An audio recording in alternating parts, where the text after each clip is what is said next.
attempting a Colin Firth entry there for a bit of drama.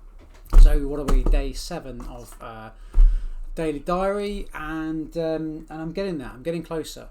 So on my to-do list tomorrow is the words "eat the frog," which is do that thing in the beginning of the day which you would put off infinitely. So I've actually laid out all of the gear. I've got servos ready. I've got a me arm ready, and I started writing a bit of a script for the microbit. So all being well, I will have filmed at least some of it tomorrow morning, and let's say, yeah. So I will have filmed some. Not saying when it's going to be edited and put together, because I've still not delved into that. You will have seen if you've watched a few of these. I say hello to Aaron at Umlaut, because he said he's watched them all this morning, giving me thumbs up, which I think is a good thing, and I think he's subscribed as well, which I've now started putting things at the end. You know, the suggested videos that will go here and here, and then a subscribe thing that goes there, but that's right at the end of the video. So I've done that. Update on today. I mean, I've been talking about this big order that I've had. It's a reasonable size order that's gone out to CPC, so that's all packed up and ready to go.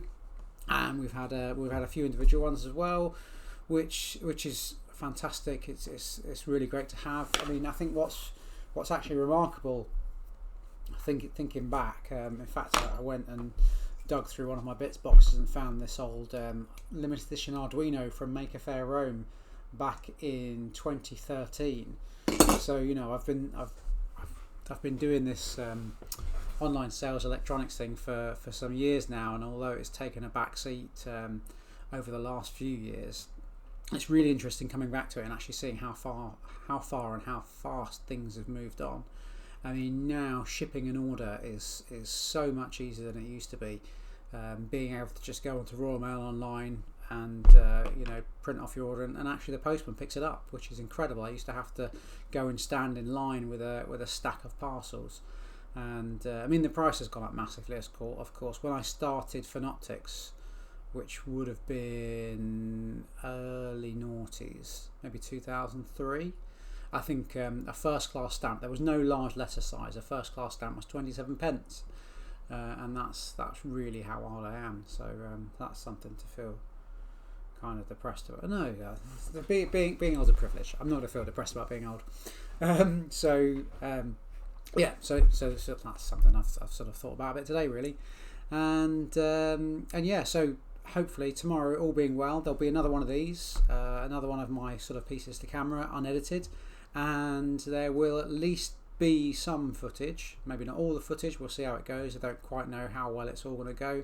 I've set up, I've grabbed things up. So I've got my tripod ready for some over-the-shoulder shots. So that's going to be down on the desk here. I may set up another little camera to have to focus on my hands, and I may even have another camera if I can find a way to rig it up, just doing a time lapse. Because, as I've mentioned before, I've bought all these things throughout the years to do this. So it's actually about, getting some of the stuff out of its boxes. They've all been out of the boxes at least once, but maybe for the second time, run them together and actually make some content. Not in the way that someone amazing like Colin Firth, Zyla Foxin, and some of the amazing people I saw it this weekend make content, but in terms of making some things that complement the me arm and other bits and bobs that I've done over the years.